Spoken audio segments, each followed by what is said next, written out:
and welcome to the Penguin Magic Review. My name is Rick Lax, and his name is Justin Flom, and today we're going to be highlighting a couple of magic tricks that we really like. We're going to be talking about 3 of them, plus one product, a deck of cards. Justin, what are we going to do first? We're going to talk about Envelope, something put out by Paul Harris Presents. But done by Brandon David and Chris Turkey, one of the two.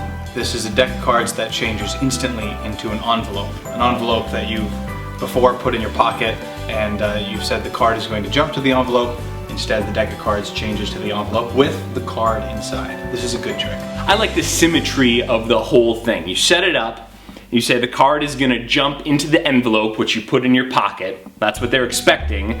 And then you put the card back in the deck.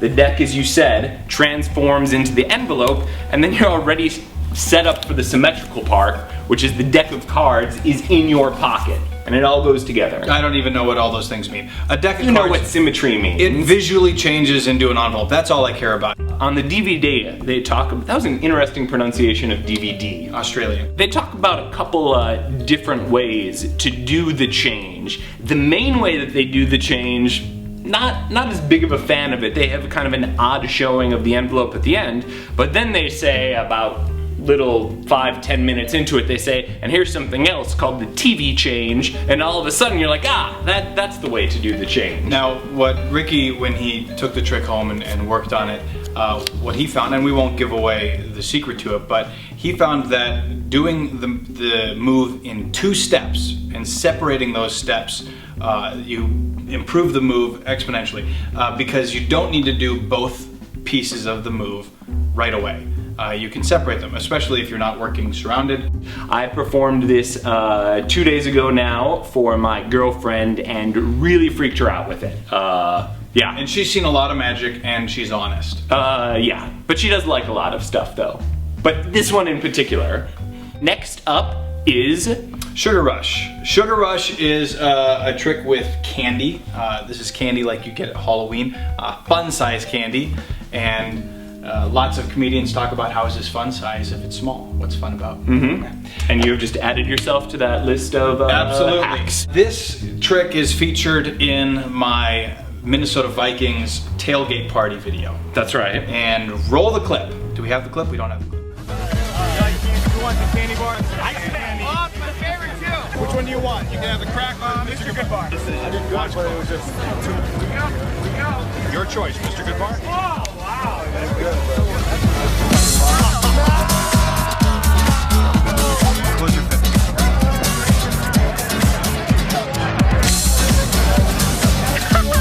Where'd the crackle go? You know where the crackle goes to? It goes to his shoulder.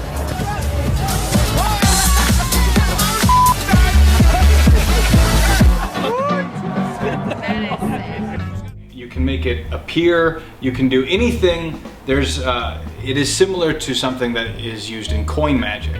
And any sort of routines that use this principle, you can use in the candy bar. So the routines are endless. The DVD isn't that high quality, but the prop is high quality. It's a bad DVD. This is much better than the coin product because that's such a magician-y thing, just coin tricks. And you probably already know a coin trick or two, but you don't know any fun size candy bar tricks. So if you're gonna be performing for 15 minutes, better to do 1 coin trick and 1 candy bar trick than 2 coin tricks, because no matter how good they are, they're just gonna get mixed up in the spectators' minds and they'll just remember you doing stuff with coins, whereas they will remember the candy bar trick if you do Sugar Rush. Product number 3, let's go with the deck of cards. Alright. These are Monarch playing cards. Very interesting pronunciations coming out of me this week. Say it again. Monarch playing cards, like the butterfly, but these are blue. I'm gonna break the seal. I'm very excited. Oh, go for it.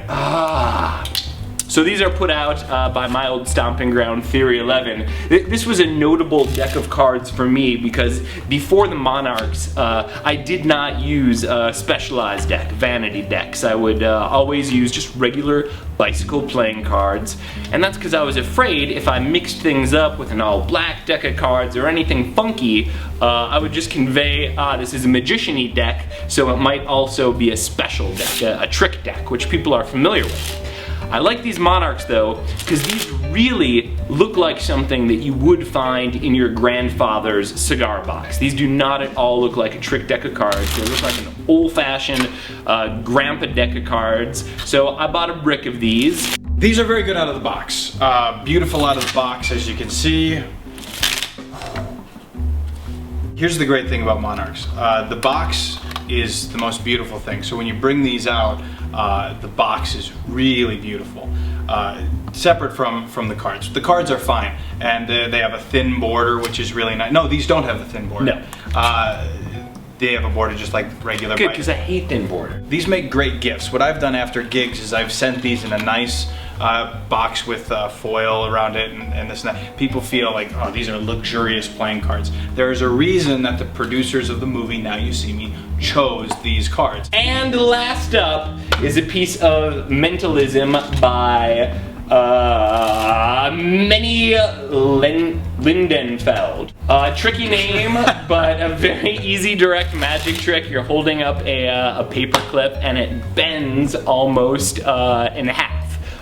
This is a trick that I have not worked with as much, but I know someone who has. Who? Oh, I don't even consider this mentalism. I still consider this magic. This is your telekinesis. You're making an object move with your mind. It's magic. And you're bending paperclip. Everything you need is in this for you to do it with a lot of setup. However, he will tell you the method using a magic piece of apparatus that you probably already have or that you could very easily get. That makes this very impromptu. Now, this is something that I actually keep in a special wallet of mine, and then I'm able to do it on a whim. It still takes a little bit of finagling to get it to the point to do the good bends, which would be the bend that you see on the cover where the middle is going outwards. That's a great bend. Why is that a better bend than just making the one of the prongs It's more complex. You're pulling something from the inside of the paper clip out like it's using telekinesis. That makes sense. Rather than just the top part of the paper clip coming down or something. Like if I was gonna do the trick where I make the pen move across the table by blowing on it, it's better if I have my arm there and I'm blowing on my arm to make the pen roll back to me. Sure. Yeah, that was a valid analogy. You acted like that was ridiculous. That was totally on point. It's good. So wait, it's in the block party. You can watch it and roll the clip. Do we have the clip? We don't have the clip. I think we already rolled the clip. So that about wraps things up for the Penguin Magic review. If you're watching this, I would encourage you to like us, Penguin Magic, on Facebook, and then you can get access to some exclusive content and some information about new Penguin products that are coming out. And as long as we've got Justin here, I would say like Justin Flom on Facebook too, because he always uploads great new magic videos where he's always showing new magic. Sometimes it's Penguin magic, sometimes it's his own magic, but you're gonna like that too. So thanks for watching and stay tuned for next week.